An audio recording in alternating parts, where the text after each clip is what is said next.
Okay, welcome back to our daily learning drop. We're going to continue talking about healthy lifestyles again. So in a past daily drop, we talked about rethinking your drink, and we talked about the amount of sugars that we can find in many of our favorite beverages. But today, let's talk about the acidity of our beverages, okay? So first off, girls, do you know what pH is? You ever hear that word pH? Maybe you heard it, you don't know what it means.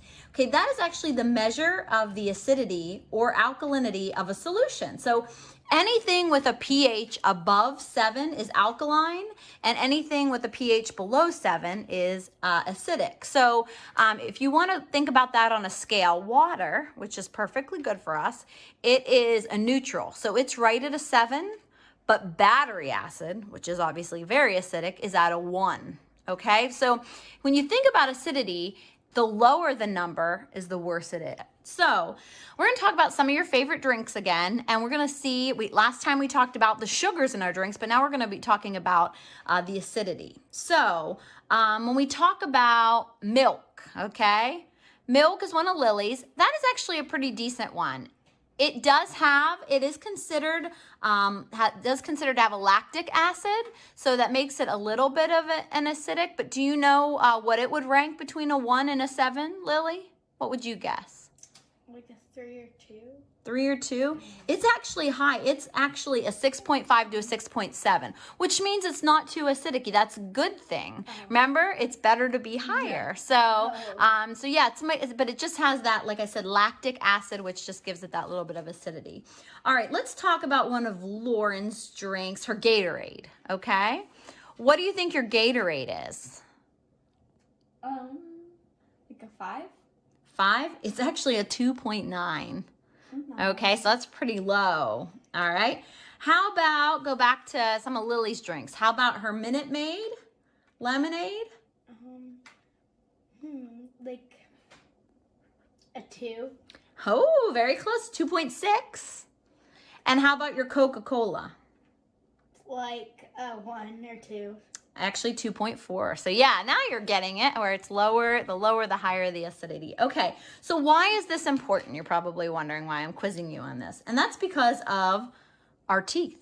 So tooth decay is caused by acids that the bacteria created from sugars feeding the bacteria living in plaque. So a great science experiment that you can do at home, so that brings in some STEM education, that you can do at home is with mason jars like Lily has here. I actually have smaller versions. You can use a little bit of a bigger one.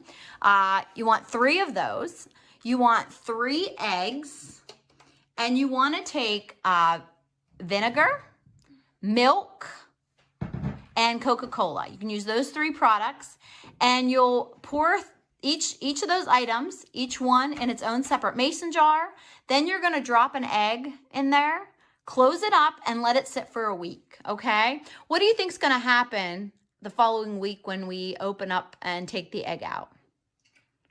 The one with the Coca-Cola is probably going to be like hard and stuff. It's actually going to be all cracked and almost like decomposed, and it's going to be, will the egg still be white? No. So you think about how our teeth get stained. It's going to be all stained, and it's probably going to be half dissolved. Vinegar is going to be similar to it too. It's going to dissolve. But what do you think is going to happen to the milk? It's going to stay white. Why? Because milk's good for our teeth, right? They always tell you it's good for your bones. It's good for your teeth. It makes you strong. So where soda, it can cause erosion and cavities, it's going to really harm it. Because they say that eggs are very similar to, when you're looking at our teeth, it's a very similar activity. So a good activity for you to try at home, again, for the sake of time, when for your own experiment, use some other drinks if you'd like, but vinegar, milk, and Coca-Cola with some eggs can really do the trick. And we'll leave the link for more information. Okay, but now, what are some ways that we can take care of our teeth at home? Like, using a straw.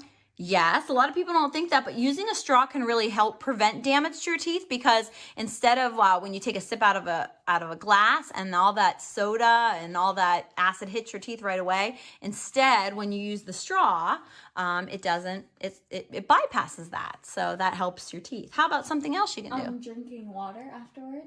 Drinking water afterwards. Very good. So if you take a drink of water after you do have a soda, that's going to help as well. And that's going to eliminate all those sugars sticking to your teeth.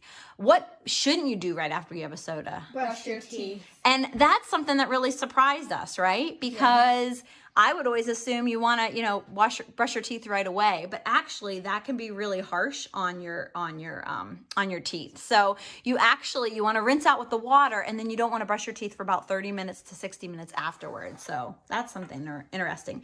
Anything else we can do to protect our teeth? No. How about, where do we go twice a year? The dentist. The dentist. So you want to have regular dentist appointments, okay? So that's always important because they can monitor if there's any problems. We want to drink, if we do want to splurge and have maybe a Coca-Cola or a Gatorade or a sweet tea every once in a while, we can do that, but we should do so in moderation, right? Maybe only one a day at most. We don't want to drink it all the time because that's going to present some issues. And then they say even things like avoid drinking before you go to bed. So what do you want to do before you go to bed with your teeth? Clean them. Yep, you want to brush your teeth and take care of them before you go to bed. You don't want to coat them, right, with sugary acidity drinks that are going to create some problems later on. And then you're going to wake up and your breath's going to be yucky and you're just going to feel worse. So yeah, make sure you're cleaning those before bed. So I think you guys hit on some great tips, and I hope folks will try this at home. Again, a great way to teach your kids about adopting a healthier lifestyle, drinking, making better choices with their drinking, and also adding some STEM education in there. So thanks, ladies.